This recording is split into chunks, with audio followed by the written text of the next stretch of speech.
ሁሉም በእኛ በዘራችን 7 ዘር ወደ ኋላ ካየ ከ18 ዓመት በላይ የወለደ የለን። ሁሉም ከ18 በታች ናቸው፣ ሴቱም ወንዱም። በቃ እኛ ጀኔሬሽን አሁን የእናታችን ወንድሞች እህቶች ያሉ ካልሆነ በስተቀር እንጂ ሁሉም ከ18 በታች ነው፣ ወንዶቹም ሴቶቹም።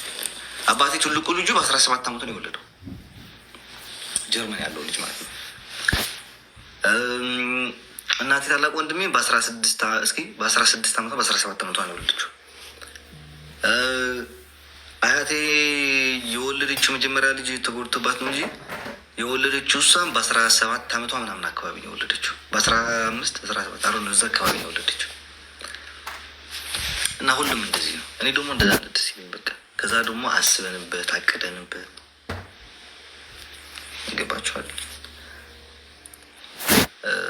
እና ለማንም ኤክስፔሪንስ ማድረግ አይጠበቅብኝም። ህይወት የራሴ ነው የምኖር፣ እናንተ አትኖሩልኝም። ስትፈልጉ ገደል ግቡ ካልተመቻችሁ። ገባችኋል። እኔ ህይወቴን ራሴ ነው የምኖረው፣ ራሴ ነው የምመራው፣ ራሴ ነው የማስተዳድረው።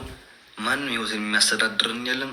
ስለ ህይወት ማንም የሚያገባው የለ። ለእናንተ ኤክስፔሪንስ ማድረግ አይጠበቅብኝም። ገደል ግቡ፣ ይሄንን ብሉ። ሌትስ ጎ ጌም ጋይስ።